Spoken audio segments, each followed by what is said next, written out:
We go to the bottom half of the fourth inning. There's no score between the Pioneers and the Knights. And the Pioneers will send Rizzardi, Quinlan, and Blair to the plate against Aaron Valley as they try and draw first blood. Rizzardi, a line drive single to right, his first time up.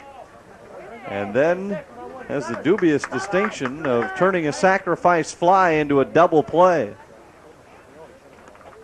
Takes a strike over the outside corner, 0-1.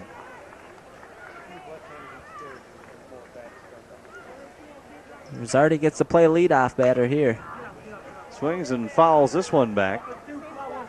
0-2.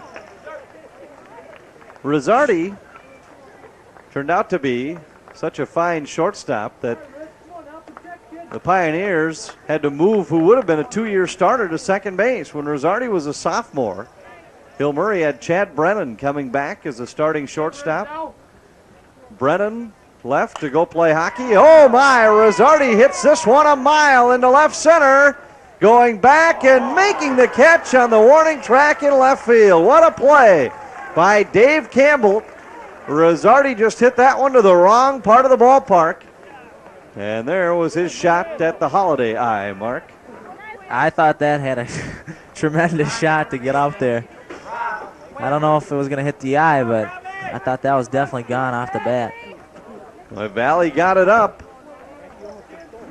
It takes a long shot to get one out in left center and right center field here at Municipal Stadium. And Campbell crashing into the wall makes the catch. Well, Campbell covers a lot of ground out there.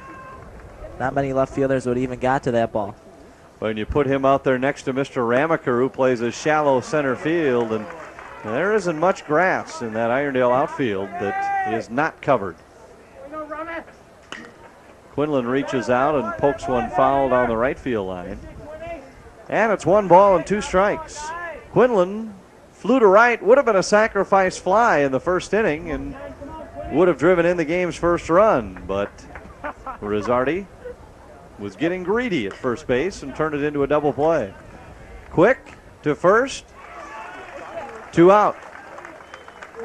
And here's Brett Blair, who has the last Hill Murray hit. Came back in the second inning, a ground ball up the middle. Talk about Ramaker and Campbell. What about the play Draft made on Mr. Quinlan? That was an outstanding play as well. He's got to battle that sun. Irondale's outfield. Definitely the strength of their defense. And the infield has been no slouch tonight, Mark, and that's worth noting because essentially they have 2 players out of position, and if you count Joe Quick at third base, who started the season as a catcher, Steve Ammonrud, the only one playing a position where he started the season. Paul Ludwig, normally the second baseman. Aaron Valley, normally the shortstop, but he's on the mound, so Ludwig slides over to short, and Ethan Leeser is in the lineup at second base. Blair hits one in the air, right center. Ramaker hustling over. Drack is there. He'll make the catch, and the side is retired. 3 up, 3 down. We go to the 5th inning. After 4, there's no score.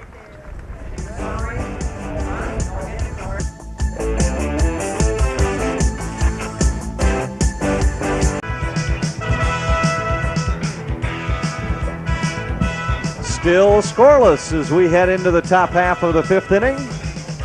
The Knights and the Pioneers have each squandered a couple of chances, and we've seen some good defense as well.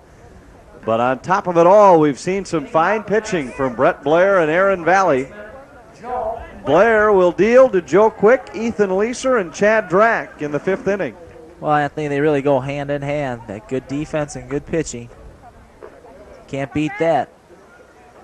Both teams have done a fine job. The defense has almost overshadowed the pitching, though. First pitch to Quick is popped up. Will there be a play for Brass? Yes, there is. 1 pitch, 1 out.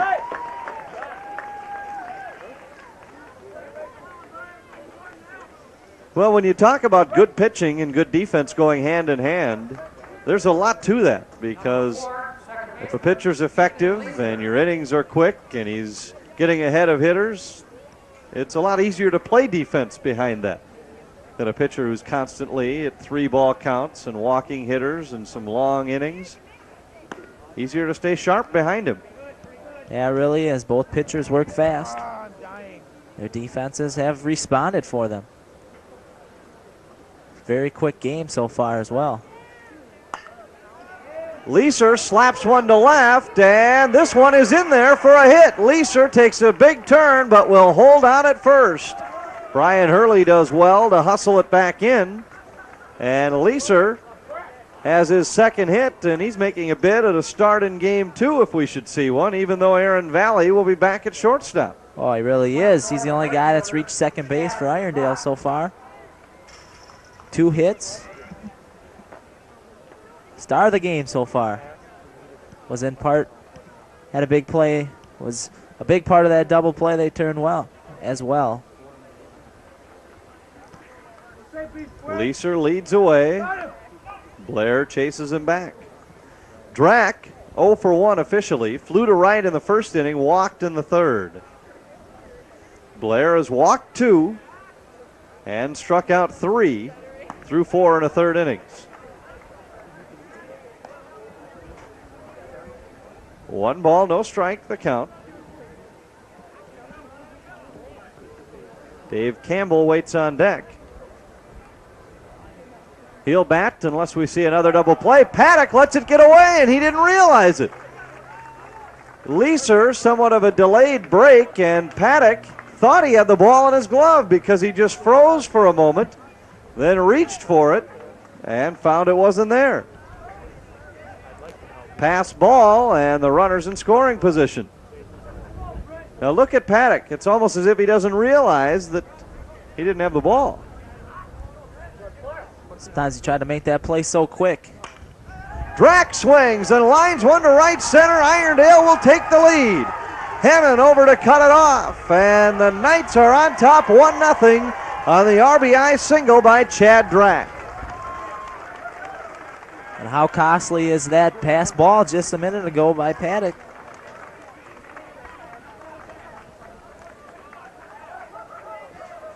Here comes Dave Campbell.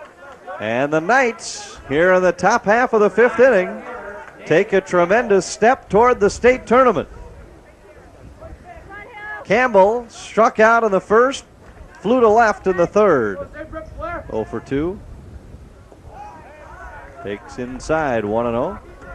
Great teams, Anthony, will make you pay for your mistakes, and Irondale just dealt Hill Murray a big blow there, getting that first run. Back-to-back singles by Leeser and Drack. Campbell swings and lifts one foul down the left field line. No play for Quinlan or Hurley.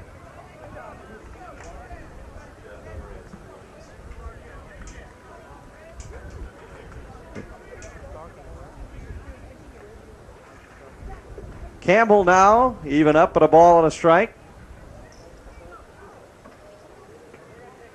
Ramaker waits on deck. Can Campbell move Drack around? Lays down a bunt. Quinlan's there, throws, safe at first base.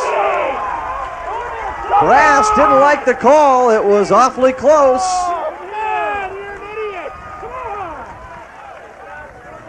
And Balsamo now arguing as well. Brass still having words for Hafner. I thought that was the right call. Oh, I disagree. I thought they had him. Let's watch it. Quinlan fields it cleanly, throws. Bang, bang play. Looks like a tie to me. But we have the luxury to view it a couple times. Well, the Knights got a break on a call back in the second inning when Fred Hennon was called out on the back end of a double play. And this time, don't want to call it a break, but they get the benefit of a very close call. They sure do, and Mr. Ramaker now steps up with 2 men on base again, trying to avenge his strikeout in a similar situation. Popped up a mile high, shallow right. Hennon coming in. The shortstop Rizzardi over, and he'll make the catch. But Balsamo appeared to just lose that one because he just took off. He bolted from the area. Well, that's the best thing to do if you don't see the ball right away, is to let your players know, hey, guys, I don't see it, and let somebody else take control. A lot of times the guy will stand around there, try to find it, and the fielders will think, well, he's got it, and he doesn't have a clue, and no one's there to help him out. It's a good play by Balsamo. Josh Guzzi, the batter, needing a hit to add to the lead. He walked in the second, grounded to second in the fourth. 0 for 1. Drack at second, Campbell at first.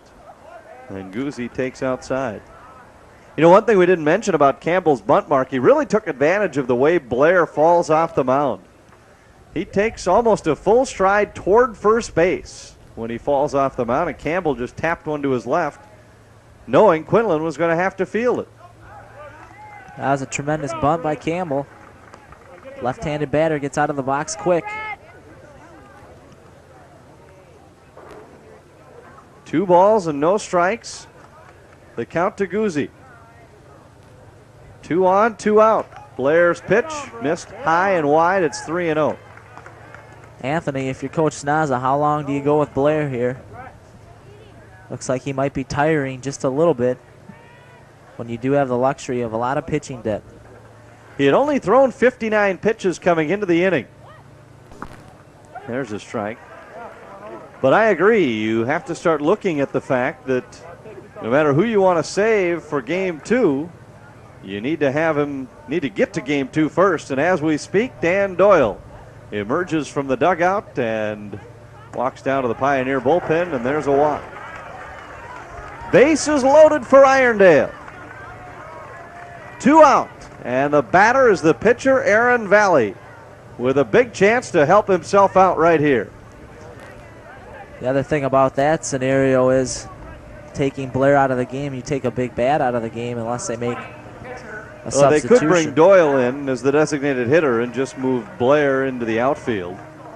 Bring Doyle in place of someone like Brian Hurley and move Blair to left field, which is my guess what they would do. But this hitter is the responsibility of Blair. And Valley hits one high in the air to deep left field. It is gone. A grand slam home run for Aaron Valley. And the Knights lead it 5-0. You talk about helping your cause. Well, there's 4 runs for you right there, Mr. Valley. Mike Snaza perhaps gets Dan Doyle up 1 batter too late because Valley jumps on Blair's first pitch and hits it a mile over the left field fence.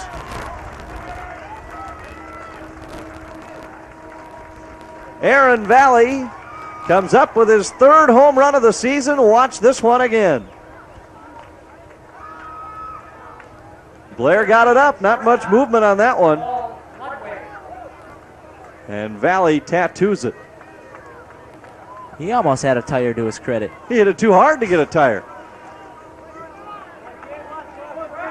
Here's Paul Ludwig. And it hit him. So Blair follows the home run by hitting Ludwig with the next pitch.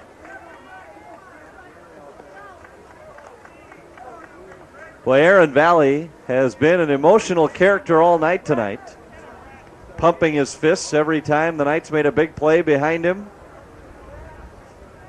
And oh man, does he give himself a chance to celebrate here. Here's Rich Seidenkrans, who nearly took one out way back in the 2nd inning. The ball Valley hit had quite a few comparisons to the ball Seidenkrans hit. I don't know how much the wind played a factor in both those balls, but it appeared to be just about in the same place right off the bat.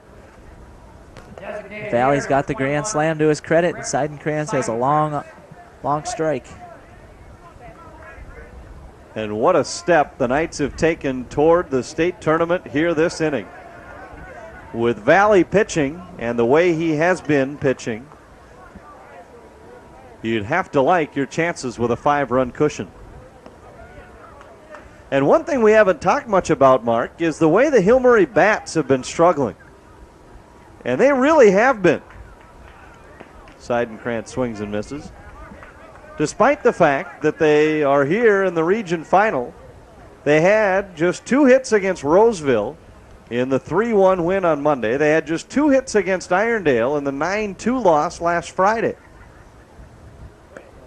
There's a strike, and it's 2-2. Can only live off pitching for so long.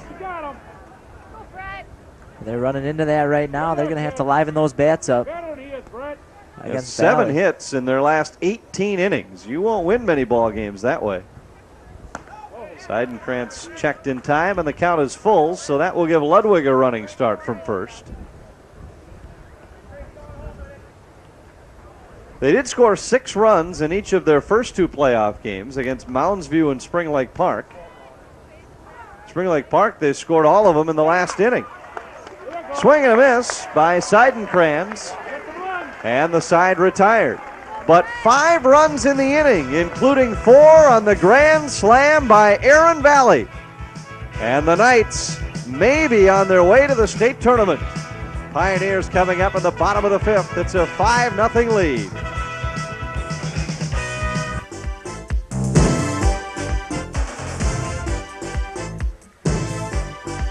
The Knights had managed only 1 base hit against Brett Blair through the first 4 innings. It was just a bloop single by Ethan Leeser in the 3rd, but in the 5th, they tally 5 times, including 4 on the grand slam homer by pitcher Aaron Valley. And Valley now comes out and falls behind Hennon 2-0 before getting him to foul one off, 2-1. Hennon grounded into a 4-6-3 double play. Back in the 2nd inning, he's 0 for 1.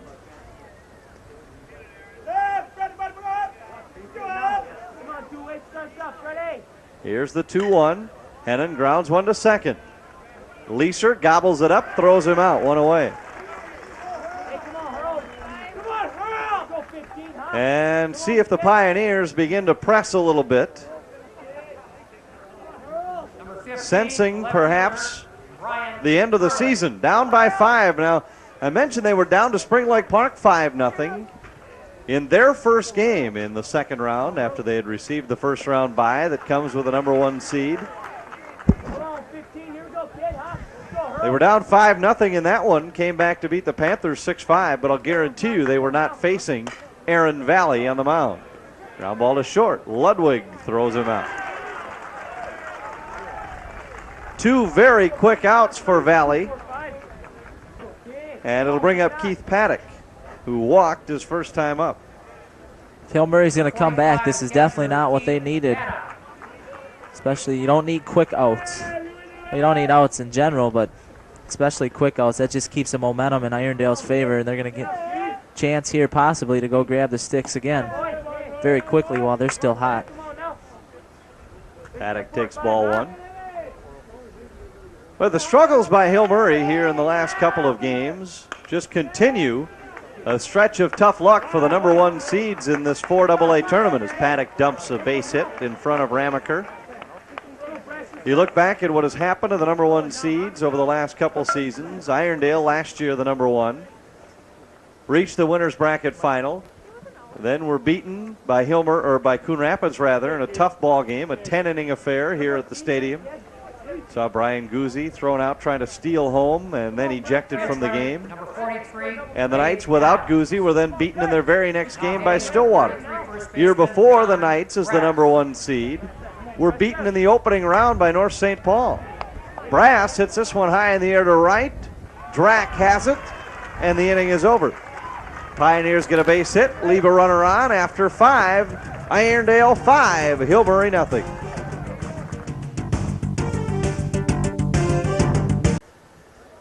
New pitcher on for the Pioneers. Dan Doyle will pitch, and as we guessed, Blair heads into the outfield. Ending the evening for Brian Hurley. So Blair goes 5 innings. Gives up 5 hits, 5 runs, all earned. Walked 3, struck out 4, hit 1 batter.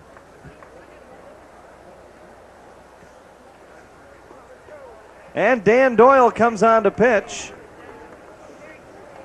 Doyle, who got the Pioneers into this region final with an impressive performance on Monday night. Comes back. He threw 73 pitches in that one. Third baseman Joe Quick. Going all the way to beat Roseville. Quick swings at his first offering and pops it foul. It'll reach the seats on the left field side. Quick 0 for 2, a ground ball to short and a pop up to first.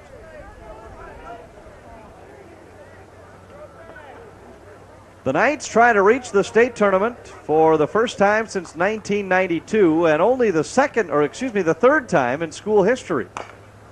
Chopper left side. Quinlan handles an easy hop. Throws him out. Knights reached in 1985 and then again in 92. Won a first round game, then were beaten by Cretin-Durham Hall and fell in the third place game to Minnetonka.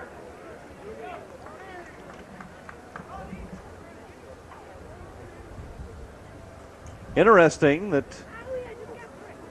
the last 3 times these teams have advanced to the tournament, they were beaten by Cretin in the semifinals. Hill Murray back-to-back years in 89 and 90. And then Cretin-Durham Hall toppled Irondale in 92. They won't have to worry about that this season. Henry Sibley out of 3AA. Check swing back to the mound. Doyle throws him out. And a quick start to the inning for Doyle. 2 up, 2 down. Chad Drack will be the batter. Drack 1 out of 2. Flew to right, walked, and then drove in the first run of the ball game with a base hit in the 5th. Came in to score on Valley's grand slam. But when Drack got that first RBI, it looked like that was all it was going to be the rest of the way. Boy, did things change. Oh, and you have to go back to a couple of plays. The bunt hit by Dave Campbell on the attempted sacrifice on a very close play at first base. Campbell's called out. The next batter, Ramaker's pop-up, ends the inning. Instead, that's out number 2. A walk to Guzzi, and then Valley hits it over the wall. Here's the 0-1. Fouled back, 0-2.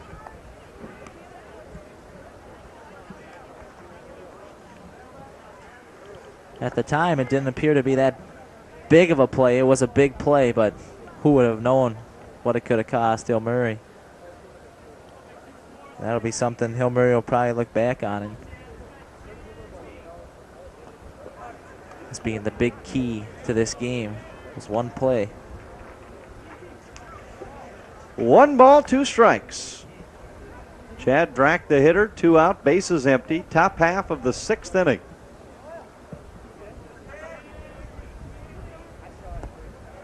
Just missed 2-2. Boy, and what a run the Knights have made. Sometimes when you talk about a team making a miraculous run through a tournament, you'll look at perhaps a favorable draw. Maybe there was an upset along the way that allowed them to play a couple of lower seeds. That's not the case for this Irondale team. We'll talk more about it when we come back. 5.5 innings. Knights on top, 5-0.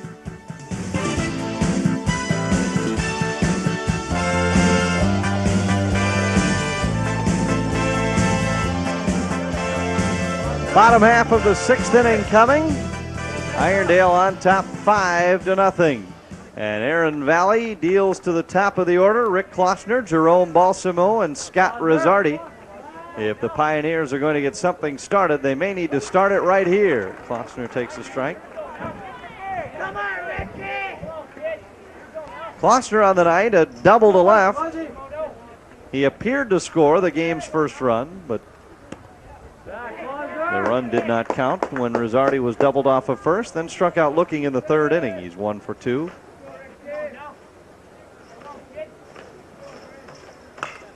Ground ball up the middle, and Ludwig can't get there. Klossner's aboard to lead off the 6th inning. Have to give him an infield hit on that one, Mark. Definitely. Tough play.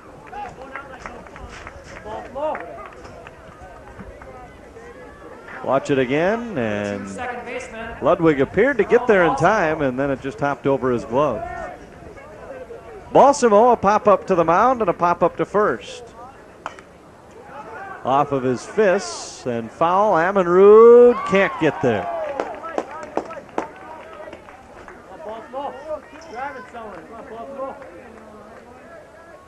Ammonrud a little bit upset with himself. He got there in time, but just couldn't make the catch. Watch it again. He got a good jump on that ball.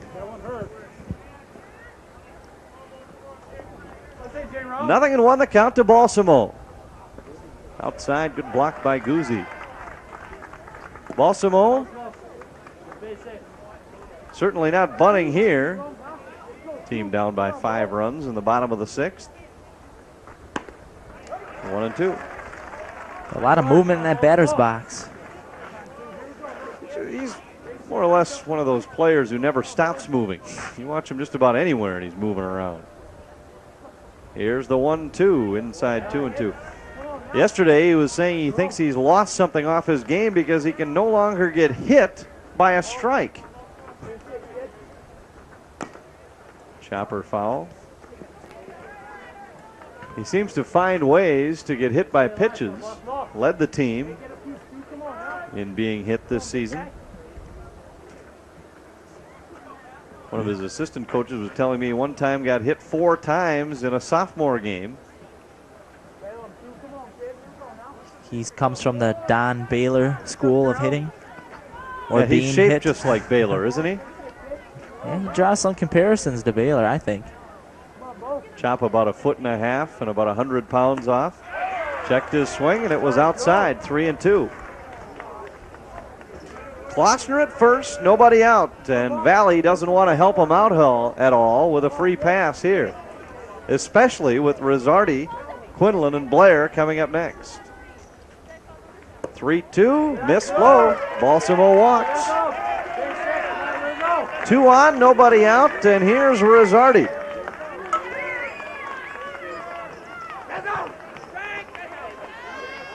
Rizzardi, 1 out of 2, a line drive single to right in the first inning and a fly ball to left in the 4th. That just wasn't any fly ball. He crushed that. Great play by Campbell, though. It's this one on a line into center field, and they will hold the runner, Klossner, at third. Obviously, with nobody out, don't want to run yourselves out of an inning. And perhaps Valley starting to tire a little bit, although the pitch count certainly not too high. Coming into the inning, he had thrown just 58. Watch this one again. Got it up, and Rizzardi tagged it. And here's Rob Quinlan. Fly to right and a ground ball to third. Knights, of course, with the infield back with a 5-run lead. Pop up, foul, and back out of play.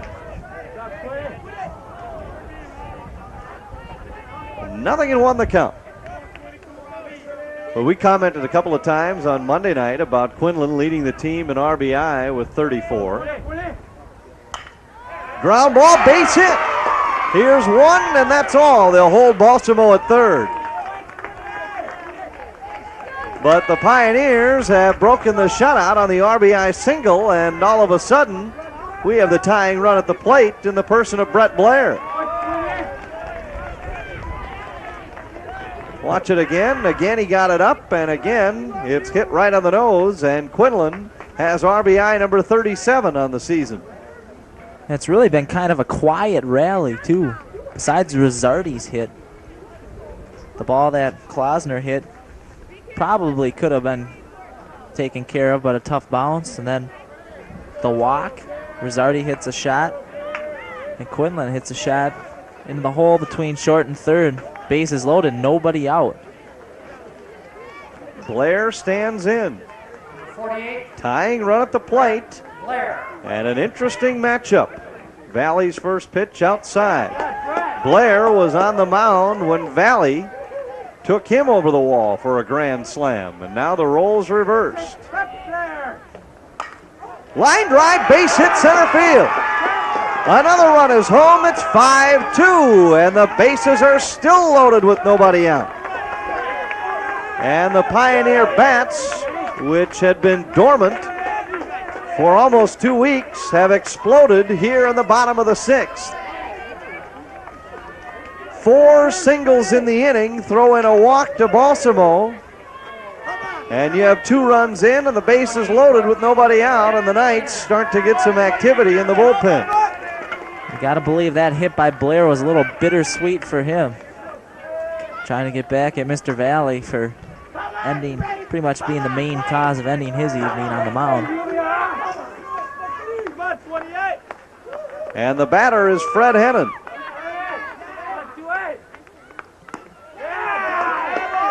Missed for ball 1.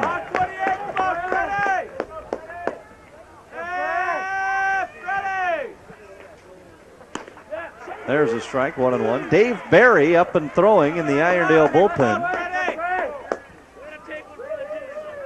Hennon on the night bounded into a double play and then grounded to second again. He's 0 for 2. 2 balls and 1 strike.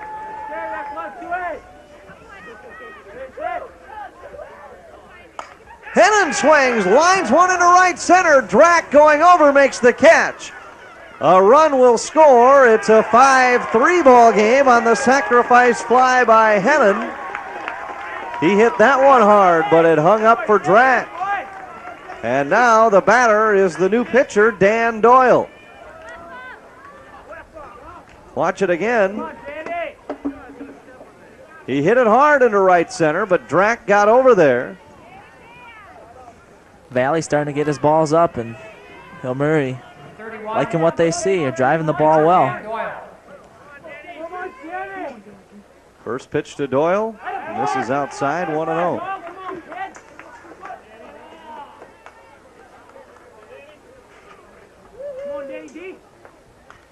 Doyle swings and fouls it back, 1-1 the count. Quinlan at second, Blair at first, 1 away. 3 runs already in here in the Pioneer 6th. And the Knight lead that was 5 has been trimmed to 2. Inside, 2 balls and a strike.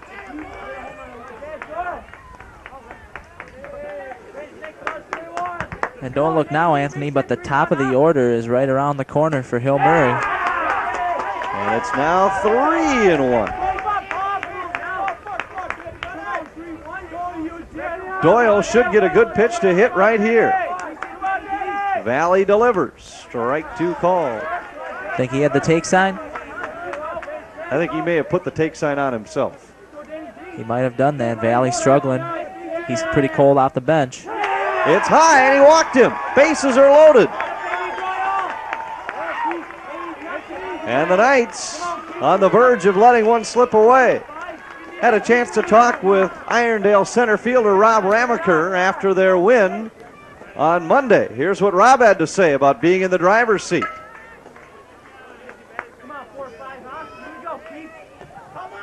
Being undefeated so far, they have a loss and all the pressure's on them. You know, we got to come out and play good the first game. If we don't win the first game, we got a second chance, but I think we're going to be ready to play the first game and stick it to them.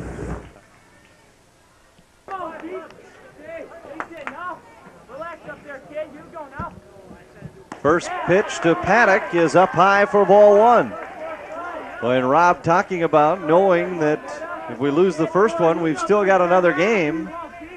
They certainly didn't want to play it, and especially after they had a 5-run lead. And Valley was the offensive hero with the grand slam. Now, thankful because he needed all 4 of them. His team on top, 5-3, bases loaded, 1 away. Here's the 2-0. Paddock swings, hits it in the air to center. It should score 1. Ramaker has it. Runners tagging from second and third. It's a 5-4 ball game, and diving into third is Blair. The tying run is 90 feet away for John Brass.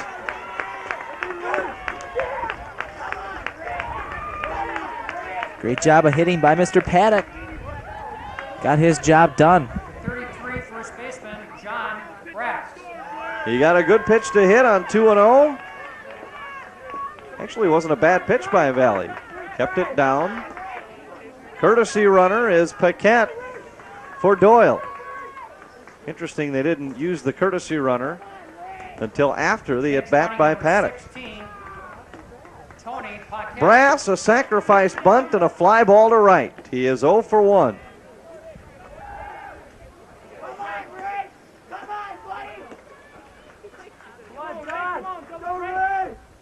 First pitch swinging, pops it up right side. Ethan Leeser calls. And the side retired, but we've got ourselves a ball game as the Pioneers bat 9 in the 6th. They score 4. We go to the 7th. Irondale 5, Hill Murray 4.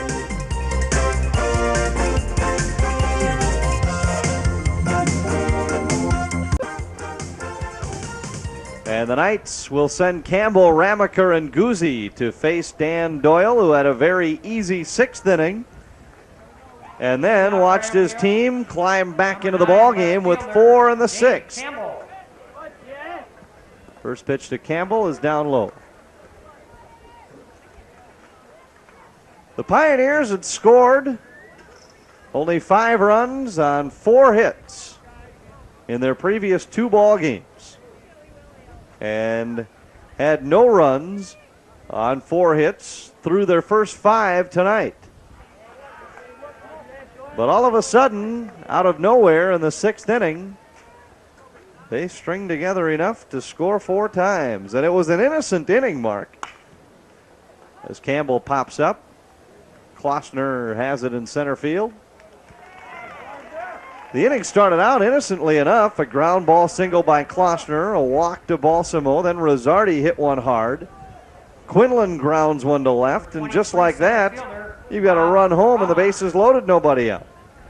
Blair nearly injures Valley with a line shot up the middle. Couple of sacrifice flies, and it's a 5-4 ball game. Well, Hill Murray just did a great job of manufacturing their 2 runs on sacrifice flies. That's something that both teams didn't do early in the game when they had guys on second base. They never seemed to do the job to get them over in the right positions. Hill Murray really did the job there and find themselves right in the ball game. Ramaker in a swings and misses now, 1 ball, 1 strike. He's 0 for 3 tonight. Fouled it back. Really hasn't hit a ball hard yet all night. Grounded to third, struck out, popped to short. And now it's 1 ball, 2 strikes.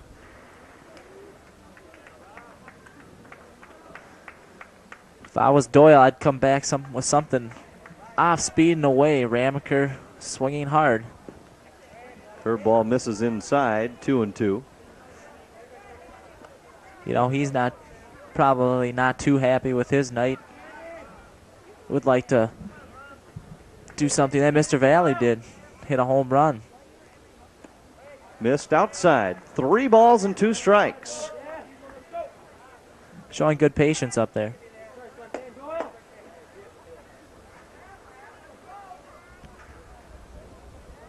Here's the 3-2 pitch.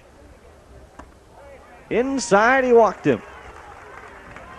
First walk issued by Doyle, and now Ramaker, a very speedy runner aboard at first. And I'm betting the Knights put him in motion very early in the count here, Mark, and try and steal a run, which would be a tremendous insurance run here in the 7th. Anytime you get in this part of the game, the runs are so big, and if Irondale can get Ramaker in scoring position, that increases their chances of reeling him home. They didn't hesitate to run with Ramaker in the game against Hill Murray on Friday. Just got back. In fact, they ran Ramaker even though they already had a 7-run lead, and he stole both second and third on the same at bat. Just got back again. Very dangerous leads these Irondale runners take.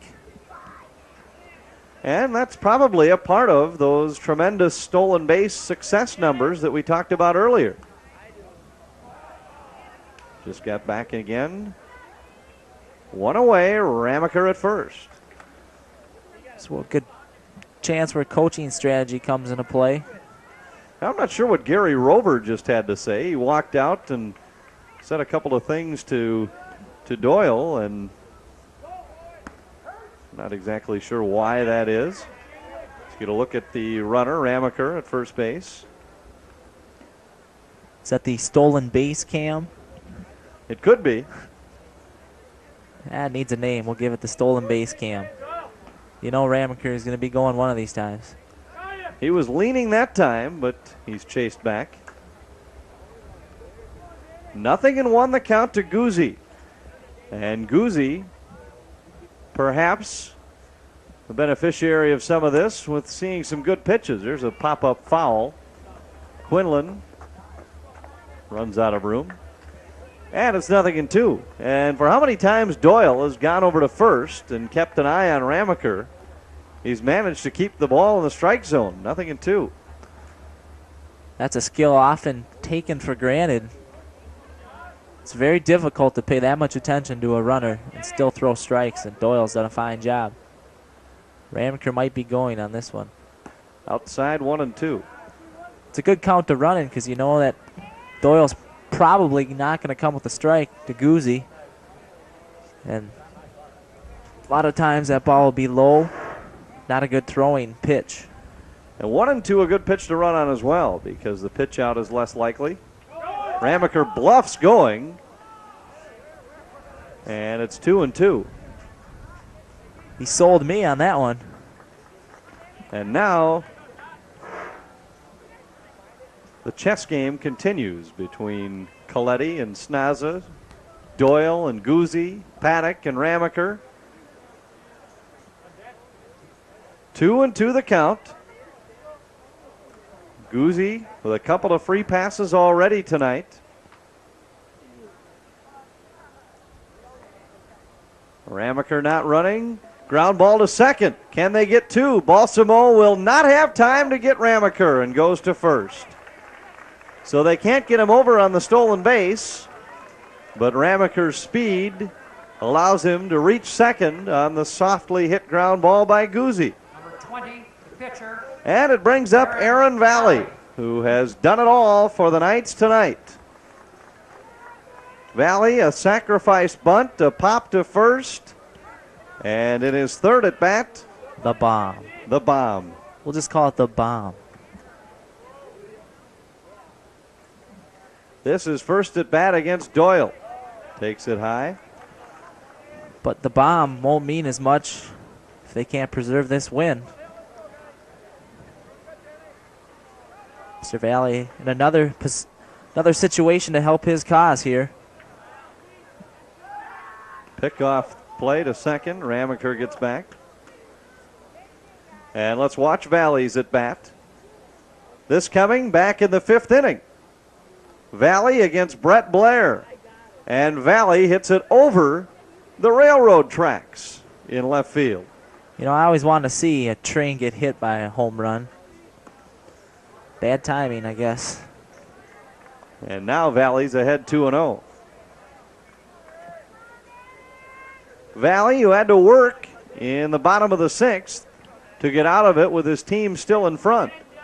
Entered the inning with a 5-run lead, left it with a 1-run cushion. He tried to hit that one into the mini fair out in left field, and it's 2-1.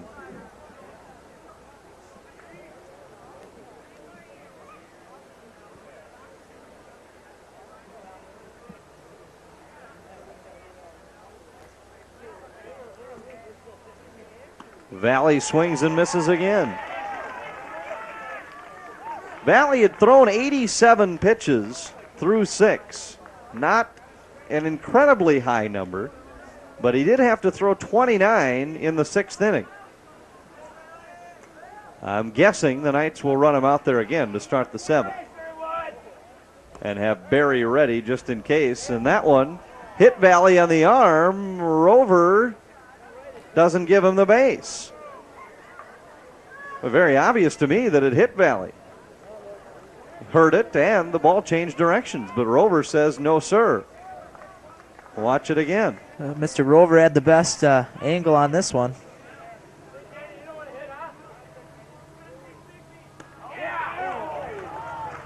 Doesn't matter, he walks him anyway, but that one appeared to hit that batting sleeve worn by Valley.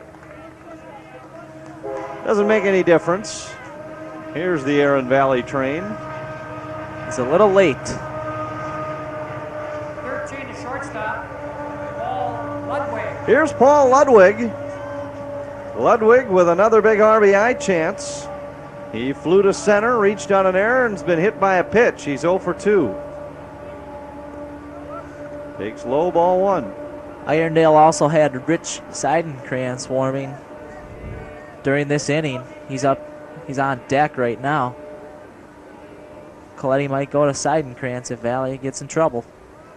It's been Seidenkrantz and Valley most of the year for Irondale. Pickoff play at second. Seidenkrantz would be the game 2 starter. And perhaps Coletti would think that he could bring Seidenkrantz in here in the 7th and then just make it one continuous appearance should he lose the lead and have him go right into game 2. Fouled off, and it's 1-1.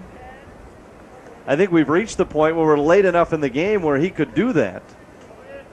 If he had to turn to Seidenkrantz or to a relief pitcher a couple of innings earlier, then I don't think there's any way that he turns to Seidenkrantz. Ludwig fouls it off. Problem you get into with that is if there's a tie ball game and Seidenkrantz is on the mound still, then what do you do if you're Jim Coletti? You kind of have to leave him in there. You do your best to get that game. If you should happen to lose that game, then you're in the game 2 situation and you've already used up your 2 best pitchers. I think you only have Seidenkrantz pitch as long as you're on top. And if it's that he comes in the 7th and loses the lead, but it's tied, then I think you turn it over to a relief pitcher. You have to save yourself a good, experienced arm for game 2. Here's the 2-2. Ludwig hits in the air to center field. Klossner is there. We're heading to the bottom of the 7th. The Pioneers have the top of the order coming up. It's 5-4 Irondale with a trip to the tournament on the line.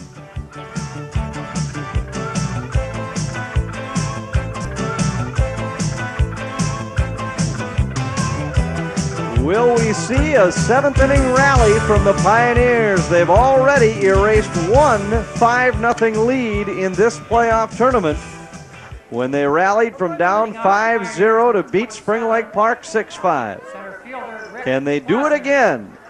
They're part of the way back. They were down 5-0, and it's now 5-4 as we head to the bottom of the 7th inning. Klossner takes a strike. It's Klossner, Balsamo, and Rizzardi. Klossner 2 for 3 tonight. He asked for time on that pitch, and Rover wouldn't give it to him. That one's low, and it's 1-1. Klossner doubled to left in the 1st, struck out looking in the 3rd, singled, and scored in the 6th. And how big is that play back in the 1st inning now, Mark, where the Pioneers apparently took the lead on the sacrifice fly by Quinlan, and Rizzardi was doubled off. That looms very large. There's been a lot of plays in this game that loom very large right now, looking back on the game. 2-1 the count. Klossner trying to get something started for the Pioneers. Line drive up the middle, base hit. And the tying run is aboard to start the 7th.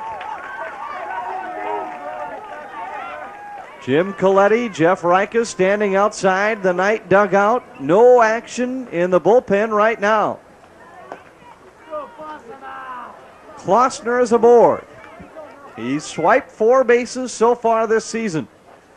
And Hill Murray gets very aggressive in tight ball games. Well, this would be a gutsy call to put Klossner in motion in this situation. Balsamo with kind of an interesting bunt attempt.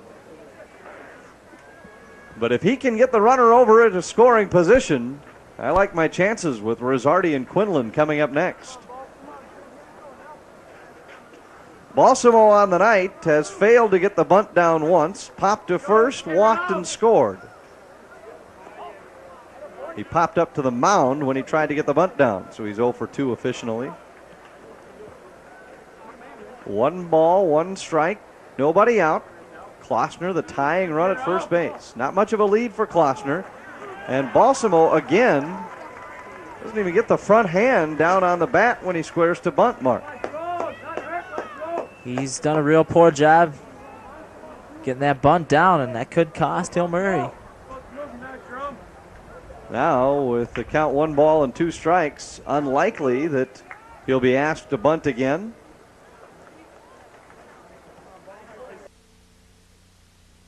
Klossner leads away. Swing and a miss, and Valley got him. Balsamo can't get the runner into scoring position. Hands the bat to Rizzardi, who now digs in, needing an extra base hit to drive in a run. Huge gap for Rizzardi in right center. Ramaker shading over into left field.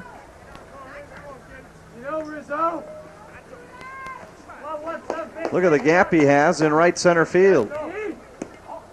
Takes down low for ball 1. Rizzardi, 2 hits on the night. Single to right in the first, single to left center in the 6th. Pioneers have out-hit the Knights 9-5, but trail in the ball game 5-4. Here's a fly ball into right center, but Drack is there in time, and that is out number 2.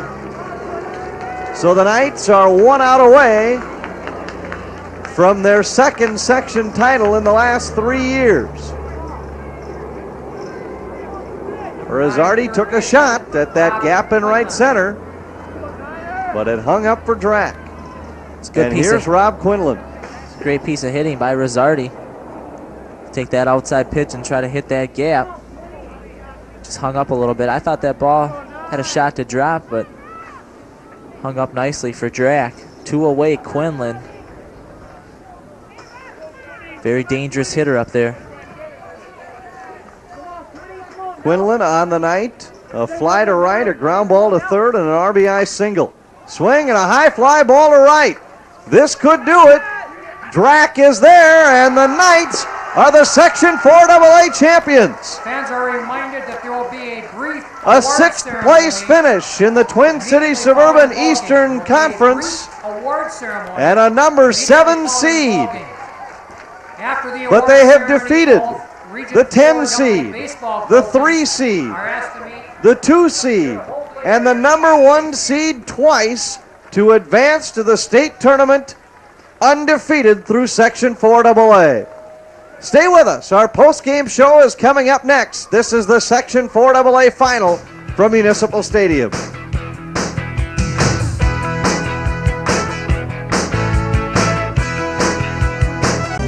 Welcome back to Municipal Stadium. The Knights are headed to the state tournament for the 2nd time in 3 years. One of the most improbable runs we've ever seen through Section 4AA as the number 7 seed advances unbeaten through the tournament, and they do it tonight by beating the number 1 seeded Pioneers for the 2nd time in the tournament, 5-4. And we're joined by winning pitcher Aaron Valley. And Aaron, this is a game you've been dreaming about forever. The winning pitcher and hit a grand slam in a section final game. You couldn't have scripted it any better.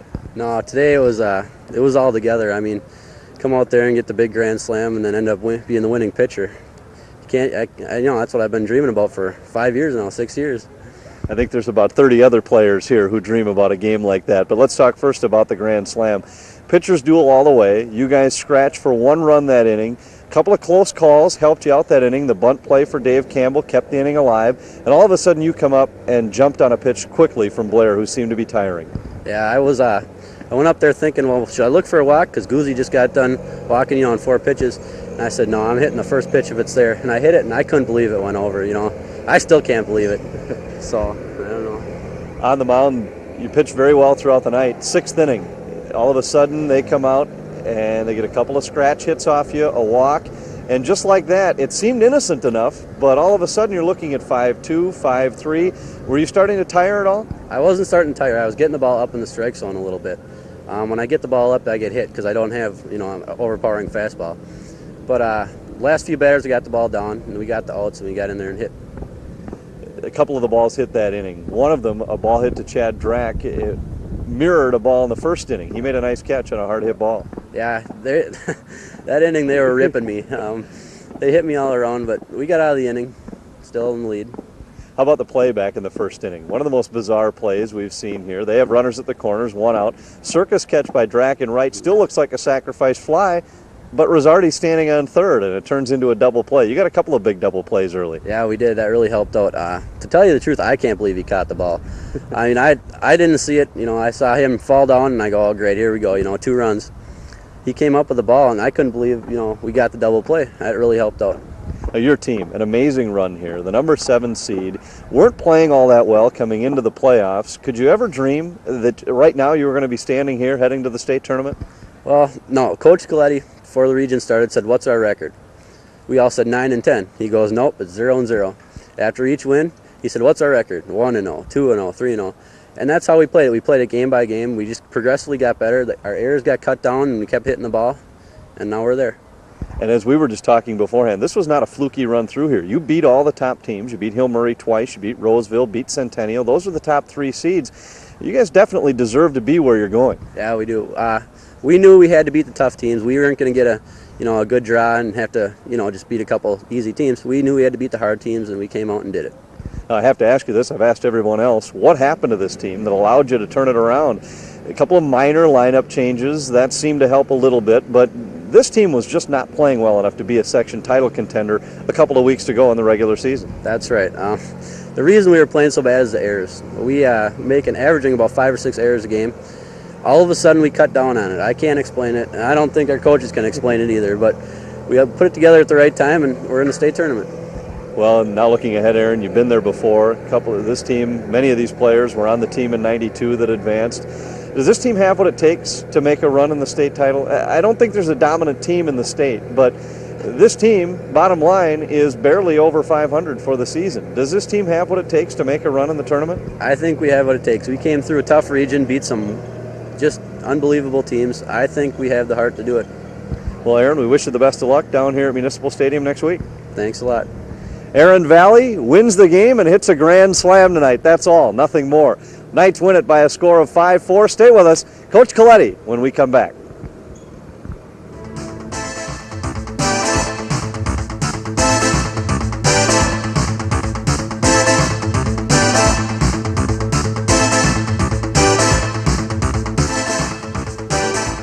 Knights win it by a score of 5-4. They're on their way to the state tournament right back here at Municipal Stadium next week, and we're joined by the head coach, Jim Coletti. And, Coach, we talked with Aaron Valley a moment ago. I first have to ask you about his performance tonight. A winning pitcher and a grand slam in a section final game. I think there are a lot of players here who have had dreams that look a lot like that. How can you top that? What a day he had. Just a real gutty performance in the mound, and with one swing of the bat, he turned it into a W. That ball was gone, and that was 5 runs right there for us. So it's a big performance by him. Early in the ball game, he got some big plays by his defense. In the first inning, one of the strangest plays that we've seen in what has been a strange tournament, your right fielder, Chad Drack, goes back, makes a circus catch. Still looks like a sacrifice fly, but turns into a double play. Yeah, I think everybody, including everybody in our dugout and everybody in theirs, thought that the ball had gone over him. And here he came up with it, and then they really still had a chance to score a run, but kids reacted quickly and doubled the guy off first before the runner from third could tag up and score. So it worked out pretty well for us. In the second inning, you got another double play. Ethan Leeser starts it at second base. And interesting because these are not your regular infielders. Paul Ludwig, normally your second baseman, he's at short. Aaron Valley, of course, on the mound is your other guy. But these two stepped up and turned a big double play. Right. Ethan's kind of the example of what has to happen if you're going to do things like this. He was a reserve. He stepped into a role. When Valley pitches, he plays second base. He DHs for us. First 4 innings of the game, or first 5, we had 2 hits. He had both of them. He's very sound on defense, and he's got pretty good range for a little guy. He's just one of the people that's really come forward and made us a good ball club. Aaron Valley's grand slam. Then in the 5th inning, the next big play, that makes a 1-0 game, a 5-0 game, and that's big because you were getting to Blair, but if he doesn't hit that grand slam, it's still just a 1-run inning. Well, we knew they were going to score. We were having problems holding them during the game, and we knew it was just a matter of time before they did score. We knew we had to get some kind of a jump on them if we were going to win the ball game, and that 5-0 cushion really helped us, and we needed every run, of course. In the 6th, then, Aaron Valley gives up 4. I asked him if he was tiring. He said, no, I was just getting a couple of balls up. Were you concerned at all about just how much further he was going to be able to go? When it gets that tight, we're very concerned. No outs, bases loaded, and they're scoring run after run. We didn't know if he was going to be able to finish the game or not. And you really hate to bring in a reliever. We've got a couple of relievers that really would be all right, except you don't know how they're going to pitch. They haven't had to pitch at all during the region tournament. Every game has been a complete game for our kids. So you're hesitant to make a change when these guys haven't been in the game in a while. We just hope that he could get things together, and in the last inning he did. Well, and plus the fact you certainly didn't want to go to Seidenkrantz, because if this one gets away, you need him to be able to pitch in game 2. Right. We discussed that a little bit and said no, if we lost it, we lost it, and Seidenkrantz would be fresh coming in. So we had made that decision. And we had somebody loose, but fortunately, again, Aaron just dug down and like he's done the entire tournament. He dug down and found what he needed. And he had a lot of support behind him. And that, I think, fits what has happened to your team. They've just dug down and done what they've had to do. Have you ever seen a team, I just asked you this off air, but a more improbable section champion, a 7 seed playing poor baseball coming into the playoff tournament, and you've beaten everybody you had to. You beat the number 1 seed twice, the 2 seed, the 3 seed. This was no fluke. This team just flat out beat everybody and played the best baseball in the tournament. But have you ever seen a team that came in as probably a less probable champion? I don't think so. When you're, I've seen some good teams that are rated 7th or 8th do well. We were rated 7th or 8th. We were hitting sporadically, making 5 to 6 errors a game, averaging that. Just couldn't get things together. And fortunately, the minute the region tournament started, our kids started to play well. And it is improbable, but funny things happen. So we've asked you a couple of times, I've asked some of the other guys what it was that happened to turn this around. A couple of minor lineup changes that I'm sure contributed, but the bottom line is this had to come from the players themselves. They had to just reach down and say, we're better than this. I think the coaches told them quit doing that bad stuff, and they said, okay, we will. And that's what happened. That's all we know, and that's all we can come up with. So they've been playing exceptionally well together and really working hard together, and that's made all the difference in this region tournament. Now, looking ahead into the state tournament, you took a team there a couple of seasons back that certainly doesn't mirror this one. That one had an unbelievable number of individual stars. This one doesn't really have that, but you're over 3 days. Can you get through it with 2 pitchers? You made it through the regional tournament with just the 2. Can you do it in the state tournament? Well, I think you have some special performances in the state tournament. You just don't know until it happens. Funny things happen in the state tournament. Pitcher may have an easy time. He may have a difficult time coming in. The one thing I'll say is that our pitchers, the last time we were in, our pitching staff was tired when they walked in because they had to come from a 1 loss and pitch back-to-back wins to get through the region. At least this year, our pitching staff will be more rested. They don't have the famous names that our pitchers had last time, the big reputations, but they are going to be rested when they hit that state tournament. So that hopefully will help us a little bit. It also looks like a wide-open tournament field. I don't know if there's really a dominant team anywhere in the metro area. Creighton, who is year in, year out, a tough team to beat down there, upset here this afternoon by Sibley, they're out. But there really isn't a team that as you walk into this tournament you say, watch out for them, they're going to be tough to beat. Well, every tournament I've seen, really funny things happen in that tournament, and teams that you expect to do well sometimes do and sometimes don't. You just never know what's going to happen, and it'll be interesting, I'm sure. Well, Coach, congratulations on your section title, whatever you did to turn them around, and wish you the best of luck in the tournament. Thank you. That's Coach Jim Coletti. His team's on their way to the state tournament. They win it tonight by a final of 5-4. They win it in the first ball game. They don't have to play the doubleheader. That's going to do it for us here in the Section 4 AA tournament. Hope you enjoyed today's ball game and the rest of the tournament. Make sure you join us for the state tournament. We'll follow the Knights, the Section 4 AA champs, all the way through, and we'll have the state final for you as well right here on KABL. For Mark Karonsky, Tarmo Kubitz, the rest of the KABL sports crew, I'm Anthony Lopana. Thanks for joining us. We'll see you in the state tournament right here at Municipal Stadium. The Knights are this year's section champs. Members of the Section 4 AA champion Irondale Knights step forward to receive their championship medals as their name is called. Ethan Leeser. Dave Campbell. Jason Nelson. Mike Nellison. Dave Berry.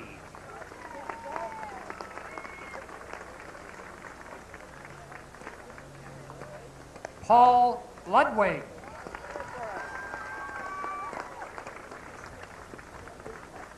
Chad Ritter. Brian Sell.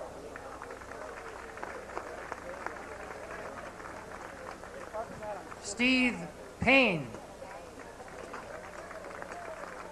Aaron Valley.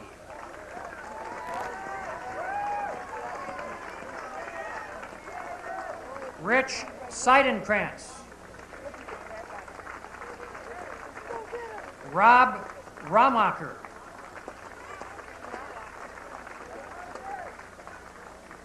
Chad Drock.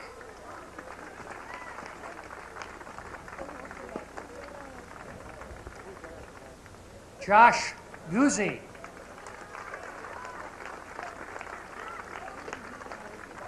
Joe Quick.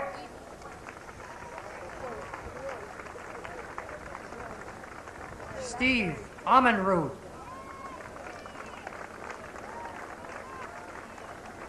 Brent Harapat.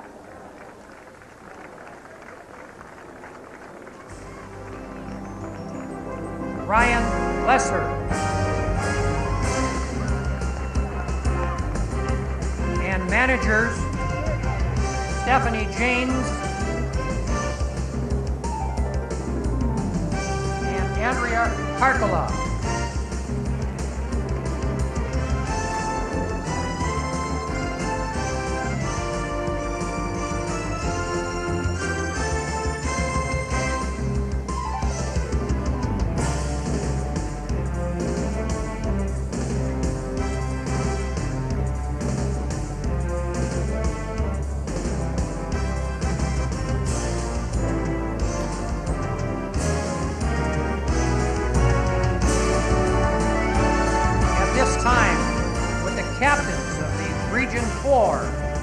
AA, Irondale Knights come forward to receive their championship trophy.